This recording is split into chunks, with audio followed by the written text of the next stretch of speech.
अस्सलामुअलैकुम। अच्छा आ जिहड़ी हैगी ना ब्रेक हुंदी है ट्यूबा दी आ 260 दी 375 ते 85 ਇਹਦੇ ब्रेक ਦੇ ਵਿੱਚ ਇੱਕ प्रॉब्लम आंदी है लोगों दी कि जिस टाइम ब्रेक मारते हैं या रिवर्स करते हैं तो ब्रेक फस जाती है।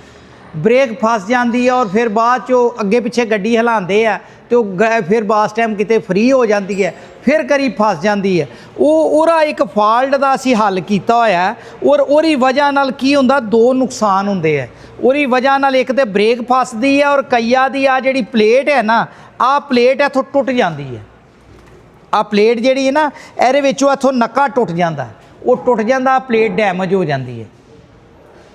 इस चीज़ नूं फॉल्ट नूं कंट्रोल करने वास्ते असीं आ करीदा जिहड़ी पिन इत्थे पैंदी है ना आ जिहड़ी पिन पैंदी है इस पिन की जिहड़ी लंबाई है ना वो कोई 10 मिलीमीटर असीं लंबी कर देने। देखो वेल्डिंग करके इनूं लंबी करके बनाया। इत्थे एक टुकड़ा लाईदा इनूं वेल्डिंग करीदा, वेल्डिंग करके इहदी लंबाई कोई 8 तो 10 मिलीमीटर ज़्यादा कर लईदी, ज़्यादा करके। और हर किसी दे विच किसे च 8 आंदी है, किसे च 9 आंदी है, किसे च 10 आंदी है, किसे दे विच 11-12 मिलीमीटर भी आंदा है फर्क। एक ट्यूब की 16 मिलीमीटर एक दी 9 मिलीमीटर। हुण आ देखो ना इस ट्यूब की एक ट्यूब की जिहड़ी किल्ली वो 16 मिलीमीटर लंबी हुई है।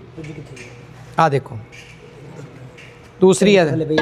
अच्छा आ एक उस ट्यूब की है, एक उस ट्यूब की है। देखो आ हुण एरी भी किल्ली लंबी कीती है, एरी भी किल्ली लंबी कीती है। एक दी किन्नी लंबी हुई है तो एक दी किन्नी लंबी हुई है। की है कि आ जिहड़े ट्यूबा बनाने वाले है ना आ ट्यूबा बनाने वाले और आ प्लेटा बनाने वाले आ जिहड़े बोर है लंबे कर देंदे, बोर लंबे कर देंदे आ। पिन विच जिहड़ी है ना एक साइड ते आ जाती है तो दूसरी साइड ते इत्थे सिरे ते हुंदी है।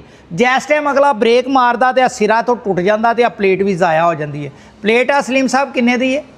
4000 आ प्लेट भी ज़ाया हो जाती है, ट्यूबा खोलनियाँ पैंदियां। हाँ अगर एरी किल्ली पूरी कर दो ना तो सारी जिंदगी दे विच आ प्लेट नहीं टुटदी, क्योंकि इधरों ट्यूब नहीं टुटदी, इधरों ट्यूब हैगी है सॉलिड आ विच है, इधर है किनारा, आ किनारा टुट जाता है।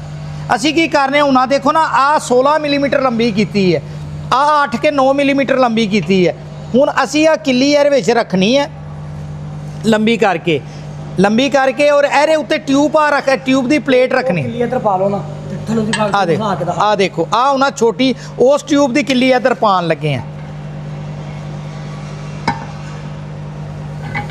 आ भी कोई 8 मिलीमीटर लंबी कर चुके हैं, 8 तो 9 मिलीमीटर इस ट्यूब की किल्ली सी। इधरों अंदरों असीं चेक करेंगे। आ देखो अब मेरा ख्याल नज़र नहीं आएगी कैमरे ने, इधरों कैमरे ना नज़र आती है। लाइट बालना मैं विच, एक मिनट मैं लाइट बालना विच। आ देखो नज़र आती है, हाँ जी हुण नज़र आई है। ये आ देखो आ ये किल्ली 8 तो 9 मिलीमीटर जैनवन नालों लंबी जे तो फिर इहदे विच आ किन्नी ढिल है 8 तो 9 मिलीमीटर लंबी होने के बावजूद इहदे विच जिहड़ी यही किल्ली पानी है वो असी 16 मिलीमीटर लंबी वाली बनाई हुई है। ये आ देखो 16 मिलीमीटर वाली किल्ली दिखाओ। आ देखो जी 16 मिलीमीटर जिहड़ी लंबी बनाई है। आ रखो जी हुण आ किल्ली लंबी तो बनानी है लेकिन आ इन्नी भी लंबी ना होए कि ट्यूब बैठ ना सके, आ प्लेट बैठ ना सके। आ प्लेट पूरी बह जानी चाहिए है, बह के इहदे विच सिर्फ और सिर्फ 1 या आधा मिलीमीटर प्ले रहनी चाहिए। आ देखो नज़र आ रहा है आ तकरीबन 1 या आधा 1 मिलीमीटर प्ले होए या आधा मिलीमीटर प्ले होए। इसे तरह ही आ दूसरी किल्ली एर च पूरी करेंगे। दूसरी प्लेट हैगी है, अच्छा प्लेट टूल लगन गया होया। और इस तरह अगर तुसी पूरी करोगे आ प्लेट भी नहीं डैमेज होएगी और रिवर्स दे विच तो बास टाइम जिहड़ा ब्रेक फसन दा मसला है ना एरा। दूसरे नंबर तेरे जिहड़े जंदरे आ जंदरे फड़ो जरा। आ जिहड़े जंदरे है ना इन्हां जंदरियां नूं भी विचों जिहड़े जगह तो घसे नहीं ना होंदे उस जगह तो डैल गेज नाल सीधा करके ते इन्हां जंदरियां नूं भी टूल लगा होना चाहिए। अगर आ जंदरियां दे उत्ते कट होण, जंदरियां ते कट होण फिर भी ब्रेक फस जाती है। और ट्यूब च ट्यूब दे विच भी पूरे होने चाहिए। हाँ जी जी बिल्कुल बिल्कुल। हुण मिलत दे जिहड़े है ना हाँ हुण आ भी रख आ भी कट। एक होर फॉल्ट तुहानूं दस दिंने आ ਕਿ ਆ ਜੰਦਰਾ ਜਿਹੜਾ ਨਾ ਉਹ ਤੇ ਸੈਂਟਰ ਕਰ ਲਈਦਾ ਨਾ, ਆ ਜੰਦਰਾ ਇਹਦੇ ਵਿੱਚ ਰੱਖੋ ਜੀ। ਹੁਣ ਆ ਵੀ ਮਸਲਾ ਬੜਾ ਹੈ ਕਿ ਲੋਕ ਜੈਨੂਅਨ ਜੰਦਰਾ ਲੈਂਦੇ ਆ, ਜੈਨੂਅਨ ਜੰਦਰਾ ਲੈਂਦੇ ਆ। ਕਰੀ ਇੰਗਲੈਂਡ ਦੇ ਜੰਦਰੇ ਆਂਦੇ ਸੀ ਨਾ ਤੇ ਉਹ ਆ ਟਿਊਪਾਂ ਦੇ ਵਿੱਚ ਇਹਦੇ ਵਿੱਚ ਬਹੁਤ ਥੋੜੀ ਪਲੇ ਹੁੰਦੀ ਸੀ।